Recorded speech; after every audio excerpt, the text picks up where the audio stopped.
오늘 말씀에 등장하는 이 시드기야 왕은 주전 597년에 이제 바벨론 사람들이 세운 유다의 왕이었습니다. 오늘 말씀 1절에 보니까 요시야의 아들 시드기야가 여호야김의 아들 고니아의 뒤를 이어 왕이 되었으니 이는 바벨론의 느부갓네살 왕이 그를 유다의 땅의 왕으로 삼음이었더라라고 되어 있습니다.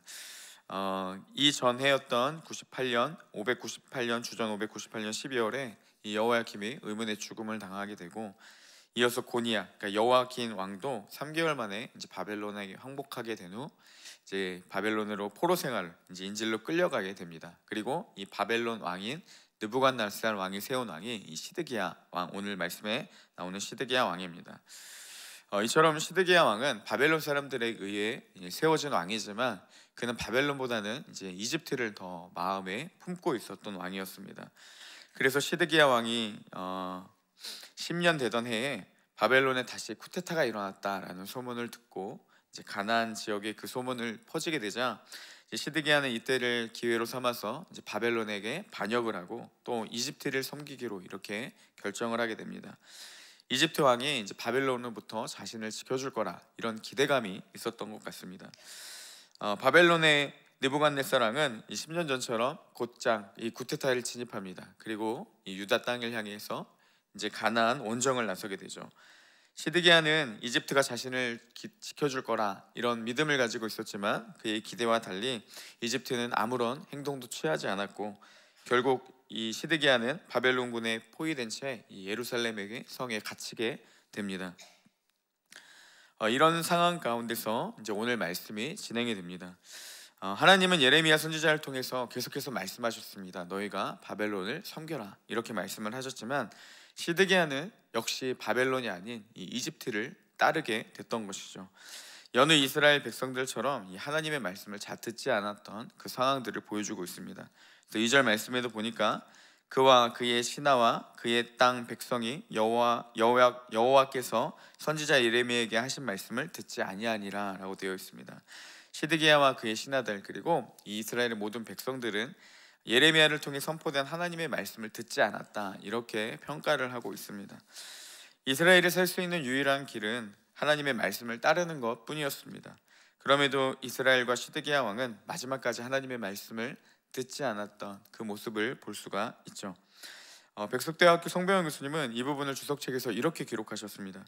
최고의 지도자인 왕마저도 하나님의 말씀에 귀 기울이기를 거부하는데 백성들이 왜 하나님의 말씀을 듣겠는가라고 평가를 했습니다.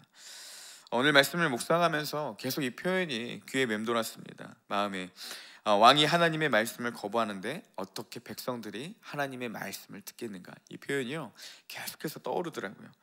마치 이렇게 들렸습니다. 목사가 하나님의 말씀을 거부하는데 어떻게 청년들이 하나님의 말씀을 듣겠는가, 가장이 하나님의 말씀을 거부하는데 어떻게 가족이 하나님의 말씀을 듣겠는가, 마치 이렇게 계속해서 이 표현들이 떠올랐습니다. 요즘 제가 고민하는 것 두 가지가, 최대의 관심사라고 하면 두 가지가 이 청년 사역과 이 자녀 양육의 신앙적 교육에 대한 문제였는데, 도대체 어떻게 사역을 해야 되는지, 또 어떻게 해야 매번 반복되는 모습이 아니라 정말 삶이 변화되는 은혜가 맡겨진 자들을 통해 나타날지, 이게 늘 고민이었습니다. 그래서 소그룹 교제와 진행 방법을 고민하고 리더 교육과 예배, 성경 공부 제자반, 이외에도 특히 다음 달에 있는 이 청년부 수련을 도대체 어떻게 해야 되는지 요즘 계속 이런 고민들을 하고 있었는데, 마치 오늘 말씀에서 하나님이 제게 이렇게 말씀하시는 것 같았습니다. 네가 하나님의 말씀을 거부하는데 어떻게 청년들이 하나님의 말씀을 듣겠는가. 자녀 양육도 똑같았습니다. 요즘 시대가 워낙 하나님을 많이 떠나고 다음 세대가 무너지는 시대 가운데서 이제 밤마다 이제 아이를 위해서 같이 기도를 하는데, 그때마다 늘 염려되는 것 한 가지가요, 이 아이가 끝까지 하나님을 배신하지 않고 신앙으로 잘 자라나서 하나님의 사람으로 온전히 세워져야 되는데, 한편으로는 이게 아버지라 그런지 늘 마음에 염려가 있고 또 아이가 혹시라도 번나가지는 않을까, 그런 두려움이 늘 있었습니다. 근데 그런 제 상황들이 떠오르면서 계속 이 말씀이 떠오르는 거예요. 내가 하나님의 말씀을 거부하는데 어떻게 청년들이, 자녀가 하나님의 말씀을 듣겠는가. 마치 이 부분이 계속 이렇게 다가왔습니다. 그러면서 떠오르는 한 가지 상황들이요, 하나님의 말씀을 거부하는 제 많은 모습들이 보게 되었고, 그것들을 대수롭지 않게 넘기는 모습들조차 또한 보게 되었습니다. 그 부분이 문제였음을 좀 알게 되는 부분이었습니다. 여러분, 우리가 어떻게 자녀를 신앙적으로 잘 양육할 수 있겠습니까? 간단하죠. 부모가 하나님의 말씀을 거부하는데 자녀들이 어떻게 하나님의 말씀을 듣겠는가? 반대로 우리가 하나님의 말씀을 잘 듣고 귀를 기울이고 따르게 된다면 여러분, 그것보다 더 좋은 신앙 교육은 없다라는 것이죠. 더 나아가서 온사랑교회가, 한국교회가 바로 설 수 있는 비결은 좋은 프로그램, 또 뭐 특별한 집회, 이런 것이 아니라요, 우리가 하나님의 말씀에 귀를 기울일 때 가능하다라는 사실입니다. 불순종은 단순히 나만의 문제가 아닌 것이죠. 리더가, 교사가, 목사가, 중직자들이 하나님의 말씀을 거부하면 어떻게 공동체가 하나님의 말씀을 들을 수 있냐라는 사실입니다.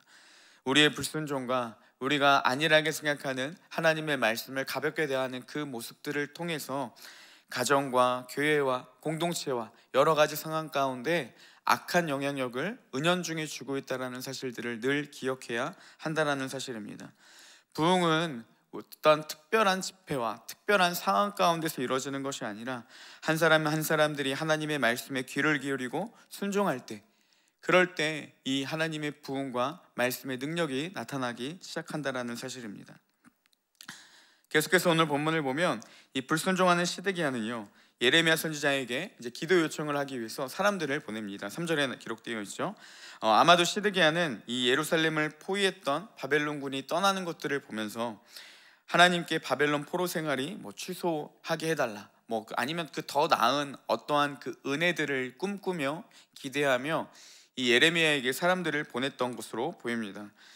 시드기야는 어떠한 좀 소망을 꿈꾸며 이 예레미야 선지자에게 기도 요청을 했지만 그의 기대와는 달리요, 예레미야를 통해서 나타난 하나님의 말씀은 그리 밝은 미래에 대한 선언이 아니었다는 것을 볼 수가 있습니다. 7절 8절에서도 보면 하나님은 이집트 군대는 다시 고향으로 돌아갈 것이다, 그리고 8절에도 보면 바벨론 군대는 다시 너희 성을 들어와서 빼앗고 불태울 것이다, 이렇게 이야기를 합니다. 9절에도 이렇게 이야기하죠. 너희는 스스로 속여 말하기를 갈대아인이 반드시 우리를 떠나리라 하지 말라, 그들이 떠나지 아니할 것이다 라고 이야기를 하고, 하나님은 바벨론 군대가 너희를 떠난다는 생각을 하지 말아라, 그렇게 스스로 속이지 말아라, 이렇게 말씀을 하시는 것이죠. 이스라엘이 자꾸 하나님의 말씀에 귀를 기울이는 것이 아니라 자신들의 생각으로 판단하고 자신들의 생각으로 어떻게 보면 더 좋은 길이라고 여기며 하나님을 자꾸만 회유하려고 하자 그들이 신념과 생각대로 다른 방법을 찾기 시작하니까 너희들 스스로 속이지 말아라, 하나님의 말씀이 이루어지는 것에 대한 어떠한 다른 생각으로 스스로 속이면서 그 하나님의 말씀을 거부하지 말아라, 이렇게 말씀해 주시는 것이죠. 10절에도 이렇게 기록되어 있습니다. 가령 너희가 너희를 치는 갈대아인의 온 군대를 쳐서 그 중에 부상자만 남긴다 할지라도 그들이 각기 장막에서 일어나 이 성을 불사리라. 하나님은 바벨론을 섬겨라, 분명히 바벨론이 모든 것을 다스릴 거다 분명히 말씀하셨는데 끊임없이 이스라엘은 이 하나님의 말씀에 귀를 기울이지 않았다라는 것이죠. 그러니까 하나님은 그들의 어떠한 작은 기대감마저도 모조리 무너뜨리며 하나님의 말씀을 순종할 것을 요구하시는데 뭐라고 말씀하시냐면요, 심지어 너희가 바벨론과 전쟁에서 이긴다 할지라도 그들 중에 남아있는 부상자를 통해서 하나님이 너희들의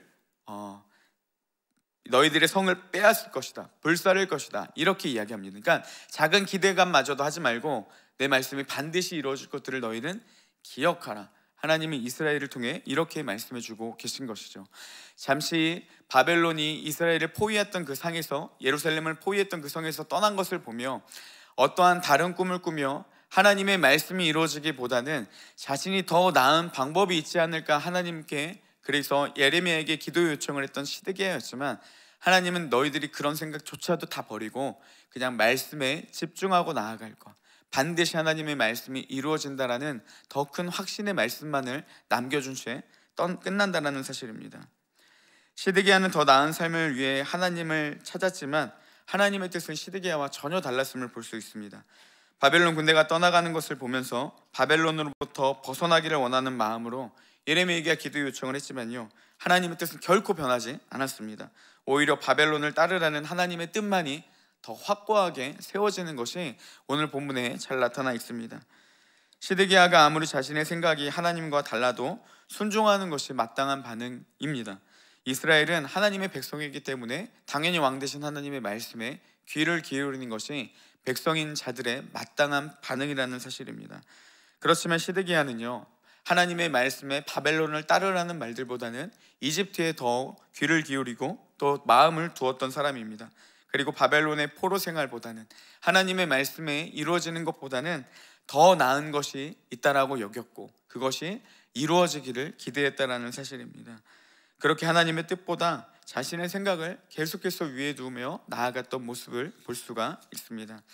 이것이 결국 그를 불순종 자리로 이끌었고 이스라엘에게 안타까운 그런 미래만 남겨둔 채 심지어 이스라엘 백성들마저도 하나님의 말씀에 귀를 기울이지 않는 그런 악영향을 주는 모습들로만 남았다라는 사실입니다. 우리가 오늘 말씀을 통해 곰곰이 우리 자신을 돌아보는 시간이 되었으면 합니다. 우리의 안에도 내 생각을 하나님의 뜻 위에 놓으며 살아가고 있지는 않은지, 그렇게 내 생각이 하나님의 말씀보다 더 옳다라고 스스로 속이면서 하나님의 말씀보다는 다른 더 좋은 방법으로 회유하려는 그런 우리의 얄팍한 모습은 없는지 돌아보는 시간이 되기를 소망합니다. 그래서 오늘 말씀을 묵상하며 우리 내면의 불순종의 모습들을 살펴보고 안일하게 또는 가볍게 여기며 하나님의 말씀을 귀 기울이지 않고 벗어난 부분들이 없는지를 돌아보며 우리의 잘못된 생각들을 하나님의 뜻에 맞춰가며 나아가는 우리 온사랑교회가 되기를 주님의 이름으로 축복합니다. 함께 기도하겠습니다.